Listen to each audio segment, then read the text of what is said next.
everybody. Happy Friday morning. It's Kathy Klotz-Guest. It is time for another episode of Yes and Brandshow. Happy Friday morning or Friday afternoon, depending on where you are. But I'm in Silicon Valley, so I feel like the world revolves around us, or so we think it does. It really doesn't, but we think it does. And I am just super excited because this is somebody that just needed an introduction. I was telling her, but she's going to get one because every guest does. And so as people join us, and I know sometimes it takes a little bit, feel free to jump in with your comments. Let me know you're here. You can type in the little box there. I always like to, I don't know who types like that, mice maybe, but type your comments in and we'll deal with them as you have questions and comments. And already people are liking it and giving thumbs up because they love Dorie. So yes, let us know you're here and ask your questions. We'll put it up there. So with me is Dorie Clark. You know her. She's wonderful. Hey, Stephanie. Hey, Stephanie. Good to have you.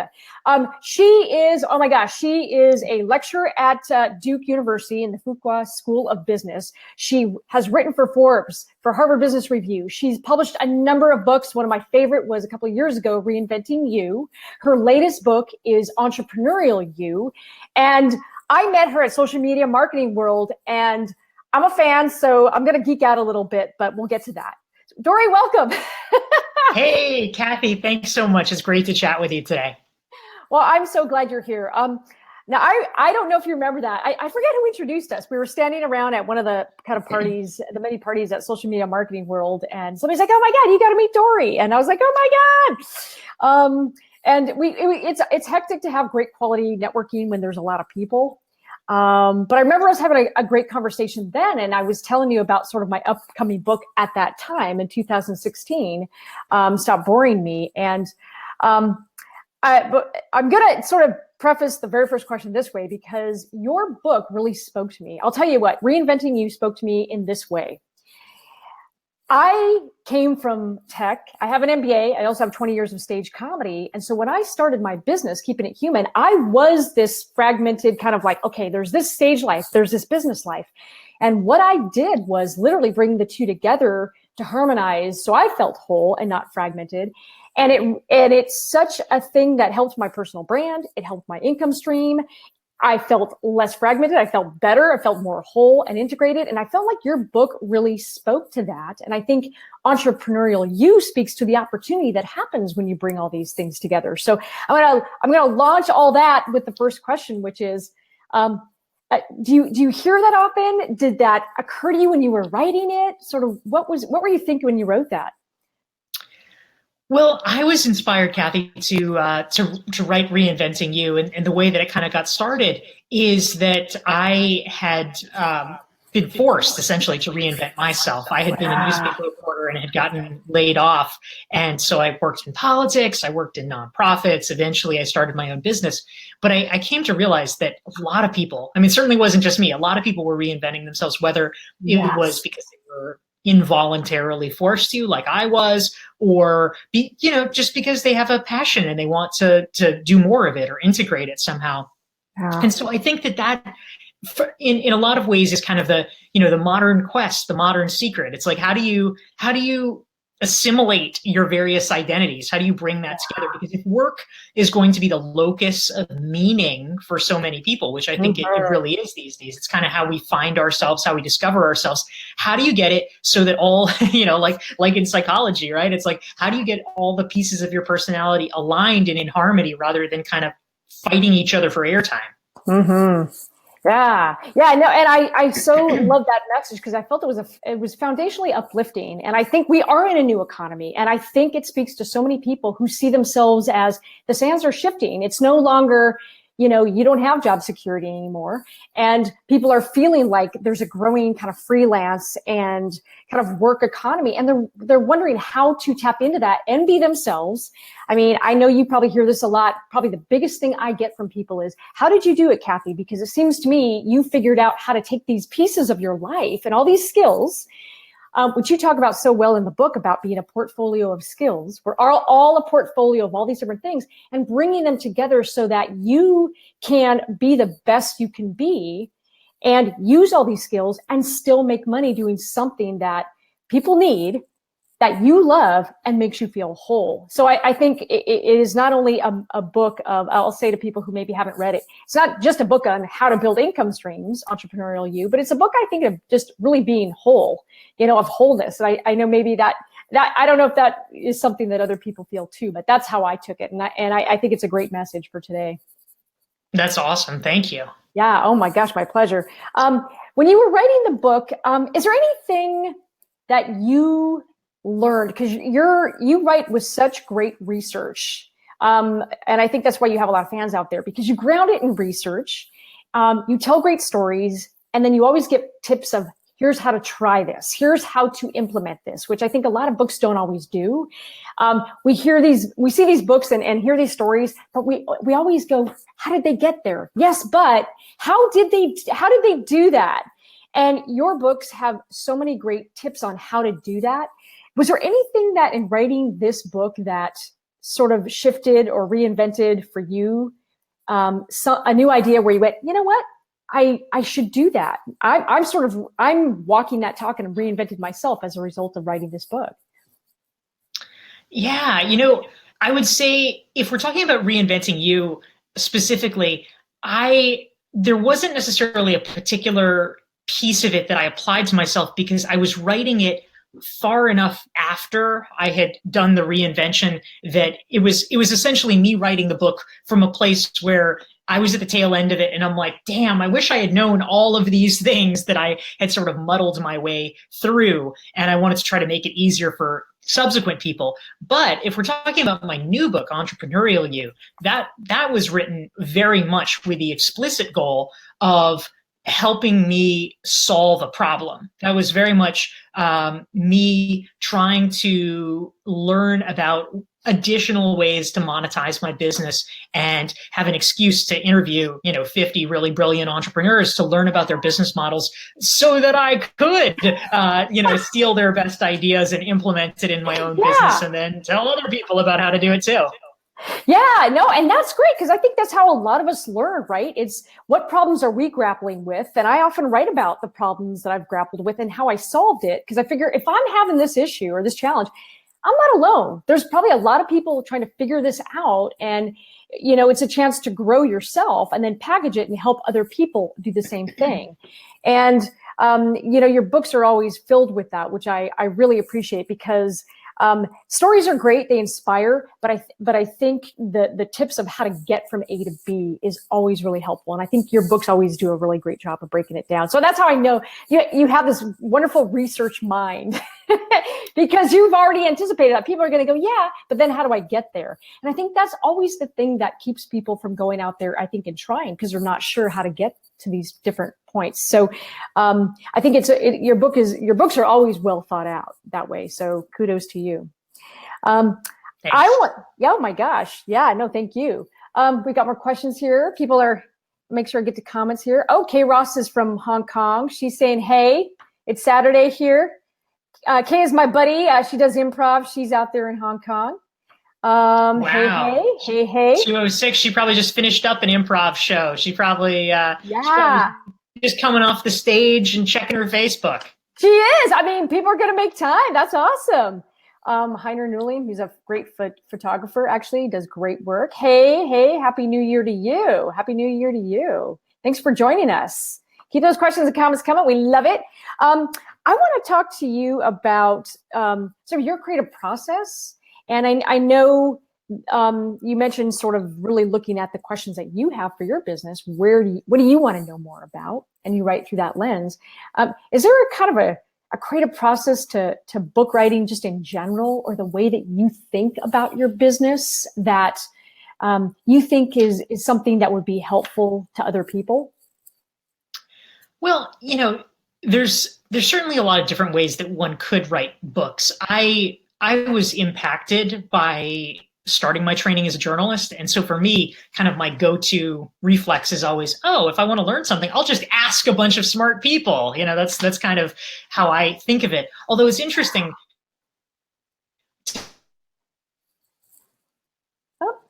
We froze. We had a little frozen moment there. I think.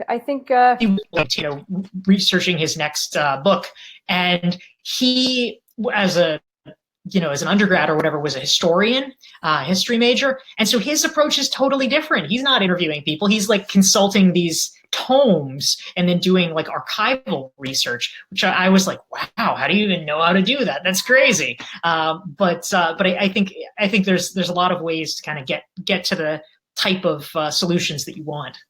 Yeah. Yeah. Talk a little bit about sort of, because it really resonated for me, and I'm sure it will for lots of other people. Just this idea of coming back to seeing yourself as a portfolio of skills. And it's funny because it makes so much sense. And we diversify our financial portfolios. We would never overinvest in one area. And yet when it comes to our careers and it comes to thinking about being an entrepreneur, we sometimes forget that we have maybe a couple of clients, and then one client goes away and we're left reeling with income because maybe we don't think about how to diversify not only our skills, but our income streams. And I love the story that you told when you were on a plane, and you'd made this money from speaking overseas, and then you realized you were missing sort of leaving money on the table and opportunities on the table by not sort of building the foundational courses and taking your information and all this knowledge that you have and repurposing it in other ways that people could access. And just that simple act of creating a portfolio that you're not dependent on any one thing gives you freedom. So sort of the portfolio model, maybe tell us a little bit about that. Yeah, that's exactly right. I mean, ultimately, there's a real misconception, I think, when the public thinks or talks about entrepreneurship, because they assume, entrepreneurs are these risk-happy, risk-hungry individuals. Like, I could never take risks like that. And it's just, it's people kind of letting themselves off the hook because, they're just like, you're a different type of person than I am. And actually, the truth is, most entrepreneurs that I know that actually are successful are the most hyper-focused on risk mitigation. Yeah. What people don't understand is that we've been boondoggled. The thing that we think is the safest, which is, have a secure job, is complete. It's great. It's very secure until the moment it isn't. And I, for better or for worse, had the benefit of learning this really early on, getting laid off from my first job. Just as I was kind of setting my expectations for the work world, I realized like, oh, I get it. They could pull the rug out from under you at any time with no warning and give you less than a week's severance. I got 4 days severance pay. Oh my gosh. And so with like a week to figure out how I'm going to support myself, they really didn't care. They could give a fuck. And so that really drilled it in that I'm like, oh, I guess I need to be looking out for myself here. And I think no matter how benevolent your employer is, that's kind of how we have to think. Yeah.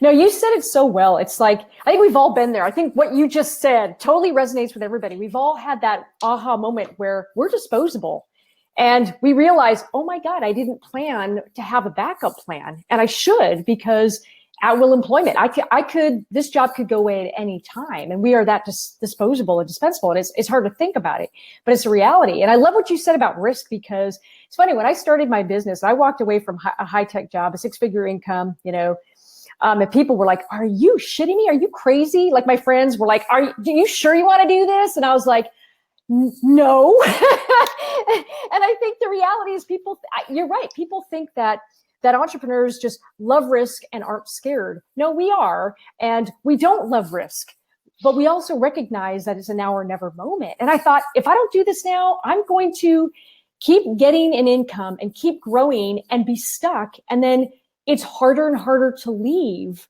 when you've sort of lived up to that sort of paycheck and lifestyle. And I thought, I've got to do it now. And I don't love risk. I'm so with you. I have worked really hard to mitigate risk. I've worked hard to, have multiple clients, but also have speaking and consulting and diversify as much as I can. And so it is this misunderstanding. I think the hustle, when we talk about the hustle, just get a hustle, get a side hustle. I think people misunderstand what the hustle really is. And your book is great because you say, look, it's work. Like, this is work. Like, this is not your get rich quick, build a bunch of, income streams. This is work. Totally. Totally. And you give a great example from Pat Flynn about how he worked really hard to do this and how you worked really hard to do it. And everybody in your book worked to do this, but there was a fundamental belief about knowing that it had to be done. And I think it's such a powerful message. So, kudos again to you. I want to talk to you about, I have so many questions. You jumped into stand-up, and I don't know when you jumped into stand-up. I don't know if it was this year or last year. What made you want to do it? It was last year. In 2016? Yes. Awesome. So tell me about that. Tell everybody about that. I've done stand-up. I started in stand-up, but I want to know through your lens, what was your journey like and what made you want to do it? So I had a conversation with a friend of mine in New York City, a woman named Terry Trespicio, at the beginning of 2016. And she had been doing a lot of comedy performances. And so I was asking her about it, how did she get into it? And, what was the deal? And she said that she had started by taking a comedy class, and then she just kind of gone from there, and had been doing open mics and performances and things like that. And I thought, that sounds really fun. That sounds like a great challenge. And at the time I was actually in the thick of doing the interviews for Entrepreneurial You. And it was very intense. I did all the interviews, all 50 interviews in January and February of 2016. So I really didn't have a lot of spare time. But I marked on my calendar, I'm like, you know what? I know I'm going to have more time in the summer, so I'm going to return to this. And I'm pretty good. Once I set an intention, I do it. And so in, the beginning of July, I called up the comedy school and I signed up for the class, and I did it, and I liked it. And I even took a second, 6-week class. And so I just started doing a ton of performances, and, I kind of threw myself into it, and it's been really great. It's been a fantastic thing. And in fact, for the launch of Entrepreneurial You in New York City in October, I did it at a comedy club. And the first part of the night was me being interviewed on stage by a guy named Eric Schurenberg, who's the editor of Inc. magazine. And the second part of the night was a professional comedy show. And, there's a bunch of, really good professional comedians. Yeah. There was also some people who were friends of mine who do a lot of comedy, like Terry Trespicio, like a friend named Drew Tarvin. Yep, and then I did oh, good. And I did a 5-minute set as well. So it was a lot of fun. I love that you did that, and I love that you approached it and you threw yourself into it and really sort of walked it and embraced that. And are you going to stay with it? Are you going to stay with comedy? Keep doing it? Yeah, absolutely. I mean, I have a couple of kind of creative outlets that I relish, and so am planning to keep going with it. Comedy is one, and then the other, which I'm very excited about as well, is I was accepted this year, and I deferred because of the launch of Entrepreneurial You, but I'm going to be starting in the fall of 2018 for a program called the BMI Lehman Engel Musical Theater Fellowship, and it is a 2-year-long training program sponsored by BMI, the music publishing house, to train. Is their mandate, the next generation of musical theater writing talent. And so I've gone into their program as a lyricist, and I'm going to be learning to do musical theater lyrics. I love it. Thanks. Big congratulations. I think the things that sort of we throw ourselves into and really risk everything grow us. I think that's amazing. And sort of as somebody who started out in stand-up, but I still do stand-up, and Drew Turvin, and hey Drew, and his book is great. Hey Drew, having started in stand-up and then moved into improv, it just keeps shaping you. The longer you stick with it, everything shapes you, everything grows you. And it's such an amazing thing. And you probably can comment on this through your own lens. It makes you so much more creative. I think the ideas that come and the connections that your brain starts to make, I think first of all, I think everybody should take an improv class. Everybody, I've said that for years, don't take it. You don't have to take it with me. Take it with somebody. Take an improv class at least once in your life. For sure. I think everyone should do stand-up. do you find sort of that it's made you sort of creatively agile and all these ideas and mashups kind of come because you're kind of looking for it, your power of observation to be able to make these connections just kind of honed? I would like to be able to make the case for a kind of universal creative muscle that I feel like it's honing, but I'm not sure I necessarily see evidence of that. It's kind of like they talk about research on like brain training or something, and it's like, oh, if you get really good at Tetris, you get really good at Tetris, and it's not necessarily going to like improve your memory or something. But that being said, I do find it tremendously worthwhile. I feel like it's, stand up is a lot, it's like a logical puzzle. What is the tightest, pithiest form in which you can, make a joke, bring two concepts together in a novel way. I mean, that's just a fun challenge, and it's something I enjoy doing a lot. Certainly, for both stand-up and improv, for people who are not that comfortable with, performing and being on stage and things like that, certainly just the time that's, required to do that, I was already relatively comfortable with that. But I think for people who are not, it's certainly a really good, exposure therapy. Yeah. Oh, it absolutely will. And what's fun for me too is that when I say to my friends, no, please go do it. I think you'll really enjoy it. They might scare the shit out of you, but that's a good thing. In a good way, all the best ways to challenge yourself to grow. And then they come back and I love seeing it through their lens. It makes me fall in love with comedy all over again, because when I see the excitement of I did it and it was hard, but I did it, and just that sense of accomplishment, and also when they really do realize that it's something that they can continue to keep growing in. And even if they say, I never want to try it again, but I checked it off my bucket list and I no longer have this over my head as being afraid to do. I think that translates to me so much into the risk that you got to take as an entrepreneur. Yes. And I really believe in that. So when I see people come back and they feel more emboldened, like, if I can do that, Kathy, I can do anything. And I'm like, you know what? I think you can. I really do believe that. And I don't know if you feel that way, but I certainly feel like it strengthens that risk-taking muscle. Yeah. It's really great. There are so many people that do find it a very intimidating prospect, and just to be able to get through it, because the truth is, number one, pretty much no one is funny right at the beginning. I mean, you all start from being kind of meh, and then you have to really work at it. So you can see that learning curve, and getting comfortable, especially for people who are high achieving. They're not necessarily used to being bad at something. And so getting comfortable being like, yeah, I'm bad at it. Like, who cares? It's not like, you're Chris Rock and you have $10 million riding it on it or whatever. It's like, you're supposed to be bad. It's fine. That's kind of empowering.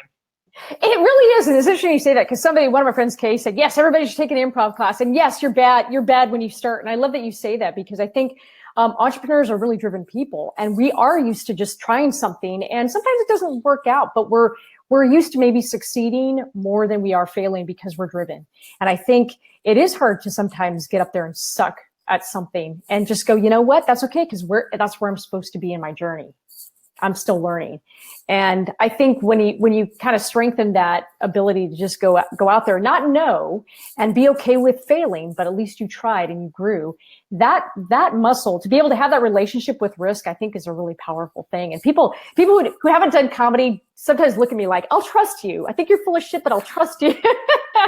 But those of us who've tried it, and there really is something to, I think, being able to put aside, nobody wants to fail, but not being so hung on the outcome and getting really concerned with the process and the discipline, knowing full well that if you keep doing it, you're going to get better. Absolutely. And I think there's something to that. Are we gonna see you maybe integrate a little comedy into any of your future books? I'm not sure yet. I'm still working out my future plans. I think of 2018 as my year of optimization. Yes. This is going to be the first year in 6 years that I have not either been writing a book or promoting a book. And so I am going to relish that time to just optimize what I already have in place. Yeah. And then maybe 2019, I can figure out the next big creative endeavor. Yeah, no, I love that, because you have written a lot of books, and I wrote a book last year, and I took this year to kind of to optimize, as you say, and sort of repurpose content and be more meaningful and mindful about the way that I sort of modularized everything and got it out there. And one of the lessons I realized for me was I was pumping out content. And if you are a content creator, that's part of your job. But so much of it is then stepping back and repurposing and making sure that you're spending probably instead of 80% creating, maybe 20% creating, 8% marketing, or whatever the ratio is. Yeah. And I felt like out of balance after last year. I was like, okay, this year, I don't know what that right ratio is, but certainly I think there's a balance to be brought. And I'm glad to hear you kind of, giving yourself that time, because you do write a lot. You are prolific, and it's important to be able to repurpose so much of that and have a platform, as you say in the book. Yeah, it's really true. Yeah. So where do you think you would go in the future? What kinds of things interest you personally to write about? Do you feel like you're kind of because you write a lot about strategy and marketing at a high level, but you also have become known for personal branding and this message of reinvention and empowerment as a personal brand. Do you think that that's where you kind of see yourself? Do you see yourself exploring other things? Maybe tell us about where you want to go. I'm honestly not sure. I feel totally okay with that. It was. Reinventing You, Stand Out, and Entrepreneurial You are, I consider it my trilogy. Mm-hmm. And it wasn't that I had this idea for 3 books and, I'm going to write a trilogy. And, from the beginning, it was that I wrote one book, and then there was, the next one kind of logically occurred to me. And then the third one felt like a progression from that. And I thought, perfect. Yeah, it kind of is a trilogy, even though it didn't start out that way. It kind of turned into that because I was really just sort of charting the answers to the questions that I wanted to know. Mm-hmm. But I don't necessarily see like a logical 4th step bolted onto this. I feel like whatever I'm doing next is kind of a completely different thing. And in order to do it well, rather than forcing it, I want to let it percolate for a little while. Mm-hmm. Yeah. No, I totally get that. And I feel like too, it's sometimes it's hard because people, you've established a benchmark, and then people want to compare it to the prior work, which may or may not be where you want to stay, and you want to sort of build on that framework because you do have that marketing strategy background, but you might want to explore a different sort of curiosity question, or maybe you want to take it in a different direction. And I think being a researcher, and I get it, I came out of tech and tech marketing, and I always like to base things in research. You want to explore a lot of different things because you have a lot of different interests, and I can totally appreciate that. I'm curious if you get this question, because sometimes people ask me this question. When we talk about personal branding, how people who are still working within big companies can establish personal brands, because sometimes people approach me, and I really did not build a personal brand while I was working with a big company. I left to build my personal brand. And that's what I tell people. I'm not qualified to answer this question, but I think you are. And I think the question that people have is, look, how do we build a personal brand when you're working for a big company and you still have to make sure that the company brand is front and center and is not in conflict with your personal brand? But part of what brand ambassadors and brand advocates and very, visible influencers do is try to balance that personal brand with that larger company brand. And what are some things that people have maybe asked you? What's some pieces of advice that you might be able to give to people? Well, I think the best way to do it so that you are advancing your own brand, but also advancing the company brand. You're not putting yourself above the company and therefore risking the ire of your supervisor or what have you, is that you need to figure out what attributes your company is known for that you also resonate with. And then in terms of your forward facing outward facing manifestation of the brand, you can actually capitalize on that so that other people will view you that way. So for instance, if you work for whatever, some insurance company or something like that, great. Your public branding can be, Joe is Mr. Reliable. He's this, steady, dependable, always delivers, whatever it is. If that's something that you admire and want to be part of your brand, it actually becomes easier. You have the wind at your back because the company brand is helping you with that. Yeah. If you work for, Google or something like that, then you can be like, oh, Mr. Cutting Edge Innovative, I think that, you want to find the places where that can help you. I think, the issue is if you feel like, well, my brand has nothing in common with a company brand. I mean, first of all, that's like a warning sign, right? Yeah, like maybe you should not be in that place if you feel like, wow, my values and the company values are like so different. Yeah. Yeah. No, and that's a great place to start. If there's no alignment, then being there, I think, isn't going to work in the long run. I think a lot of people want to use the brand platform, though, to get that visibility as an influencer. So I understand it's a stepping stone for a lot of people who then maybe leave at some point, but you have to sort of have some kind of harmony, I think, to your point. Otherwise, it just doesn't work out. What inspires you? I mean, you had a lot of great stories in all your books. Is there sort of a brand or an entrepreneur out there? And I know it's asking you a little bit to sort of pick a favorite kid. Is there anything out there now, Dorie, that really inspires you? And you go, that's something interesting because they're forging something really disruptive that you haven't maybe seen before, or maybe they have, you've seen it before, but they're doing it in a new way. Yeah, it's an interesting question. I mean, when it comes to companies and things that they're doing, one story that I heard recently that I thought was quite clever. I was at a presentation last week by the CEO of the Nature Conservancy, and he was talking about the evolution of the mission or the scope of the Nature Conservancy. And everybody sort of think if they know what the Nature Conservancy does, they assume that it is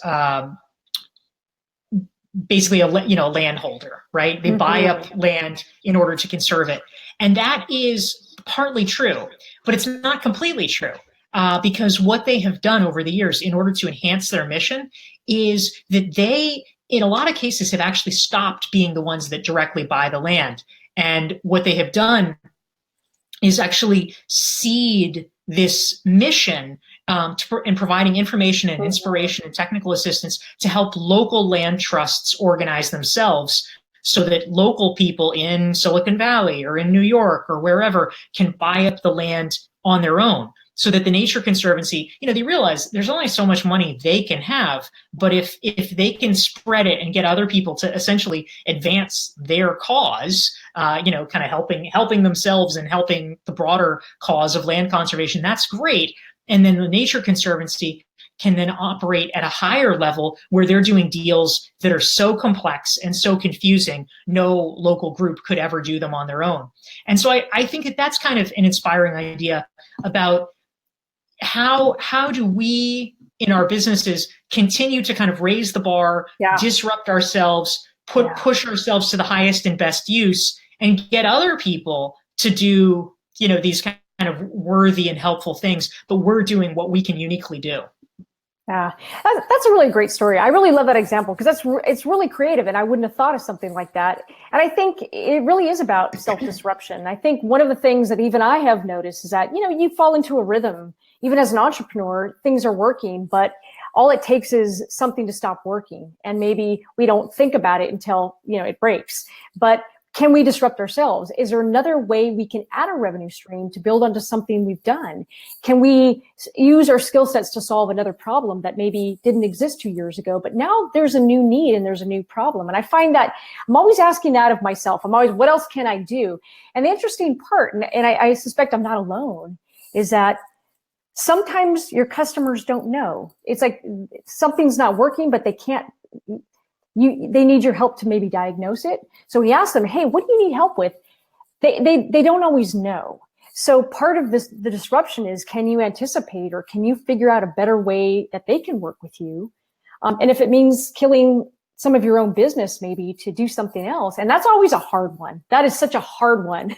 I don't know if you have any thoughts on when you know it's time, because usually by the time I think people do it, it might be a little bit too late. Are there warning signs that maybe we need to disrupt ourselves? Yeah, it is a real challenge to figure out when that moment is. I think that, it's hard to get a better formulation than the one that Andy Grove posited 20 years ago. Only the paranoid survive, which is, Yes. if you, you know it. All the Silicon Valley folks know it, but we need to drill it into our skulls. If you think about, okay, if you were fired and they brought in the new guys, what's the first thing the new guys would do? And, if you know the answer, and then that's what you need to do. You need to become the new guys. Yeah. And I loved his other quote, which was, just because you're paranoid doesn't mean they're not talking about you. That's right. And I think it's so smart. And I think, we're living in a world of constant disruption. And I think people are feeling that way, but you gotta know when to do it. And it is tricky to know. And it's also tricky to know who your competition is. I think that's the other thing that I think entrepreneurs maybe struggle with is, because you don't always know who your competition is. And sometimes it's really just the do nothing option. That your biggest competitor is going to be, maybe your client doing nothing, or your prospect doing nothing and sticking with the status quo. And how do you advise entrepreneurs on when they just don't know where to start to do the research on benchmarking? Because sometimes you really just don't know who you're competing with. Yeah, I think that ultimately, I hear from so many folks that just they hypothesize a lot about what their customers want, and you talk to them for a while, and you realize they don't know their customer. Like, literally, they don't know their customer. They're trying to reach conference organizers, or they're trying to reach HR directors, and they literally have no one in their network who is a conference director or an HR organizer. And they're trying to imagine what these people could possibly want, like they're this mysterious alien species. And it's like, they are not. You can find these people. You should ask these people. And if you should not be marketing to someone if you don't even know how to be friends with someone. Like, that is a terrible idea. You need to get on LinkedIn right this minute and figure out, if you don't know them, like, who do you know that knows them? And then you need to talk to them so that you can understand what their world is. And only then can you actually have rational predictions about this. And sometimes they will confirm what you were hypothesizing, and sometimes they will disconfirm it. But I have literally been astonished with how many people just have never even had a conversation with the people that they're purporting to serve. And that is such an excellent point. And I think we always guess. We guess. And it's okay to start with a persona and a guess, but you got to confirm it, to your point.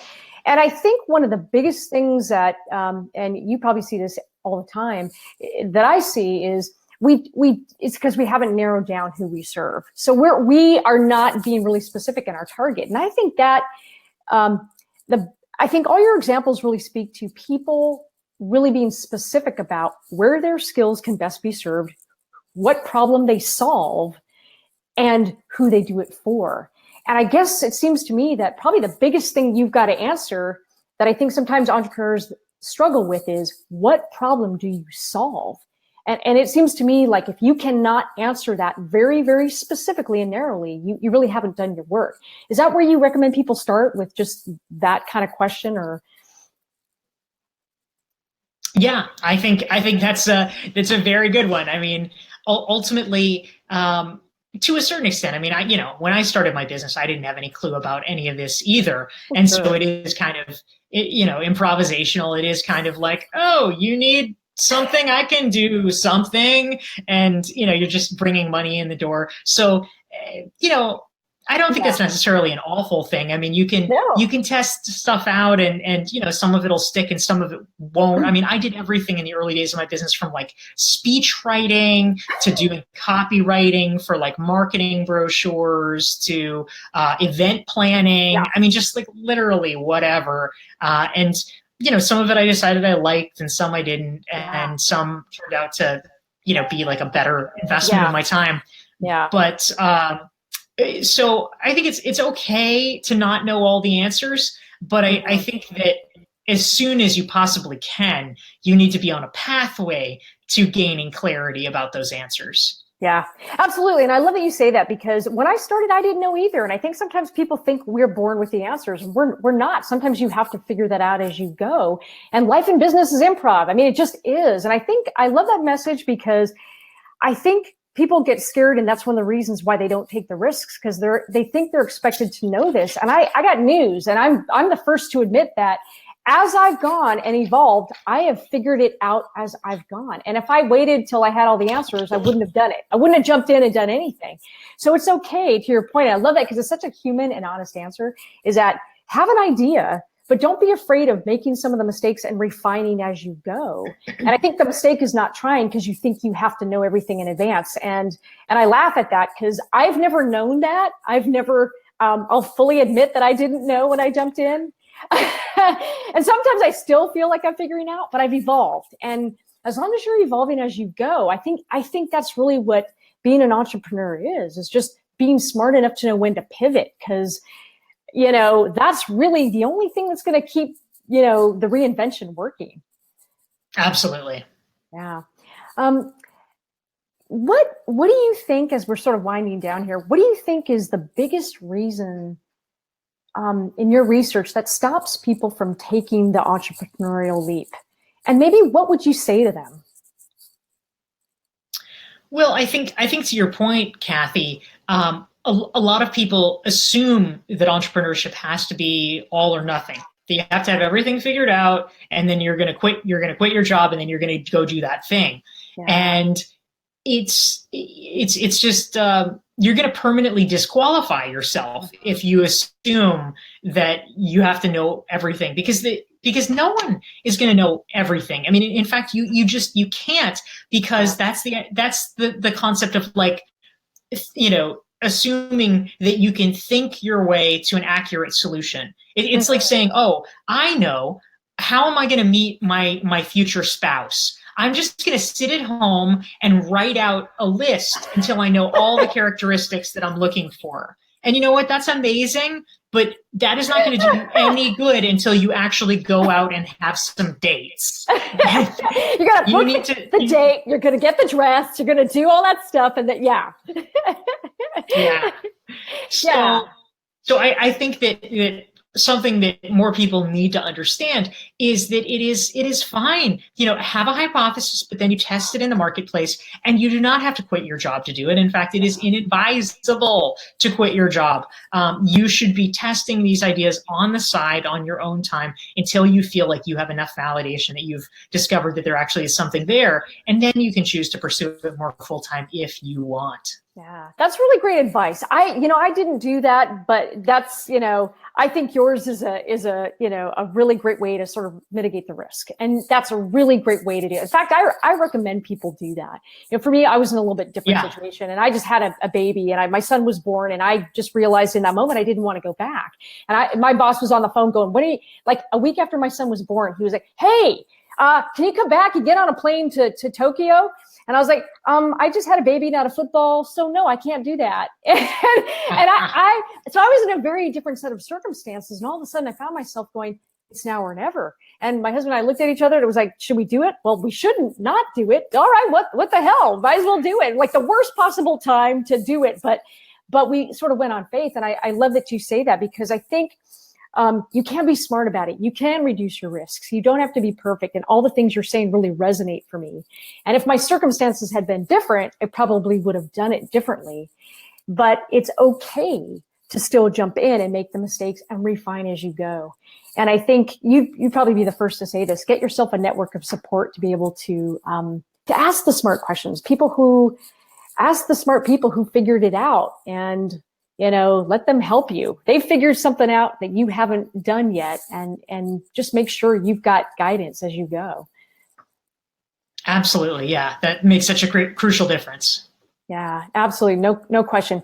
Where can people find you? You're everywhere, Dorie, and your books are great and everywhere. Where would you direct people?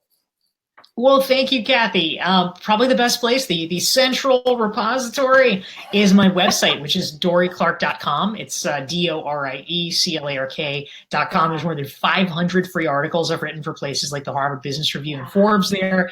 And if folks are actually interested in this question about how do you create multiple streams of income in your business, how do you build a portfolio career, I have a free resource, which is my 88-question entrepreneurial you self-assessment. And you can download that for free at dorieclark.com/entrepreneur. It is great. It's very thorough. You also have another worksheet, which I'm going to brag about for you, is you have this how to come up with breakthrough ideas. You've got this one worksheet that I have to say I downloaded it and it was excellent. And it really helps you kind of, it just walks you through some things to think about when you're maybe thinking, how do I come up with a different way of thinking about something? And so all your worksheets are so full of great wisdom. So get the worksheets, everybody, and get the books. So I'm delighted to actually see you again. It's been I think since a year and a half since we That's right. in person. But I've loved your books and I really enjoy what you're doing. So keep doing it, Dorie. Keep doing it. Thank you, Kathy. Great to talk with you. Great to talk with you. Thanks for joining us. Thanks, everybody. We'll see you next week. Bye.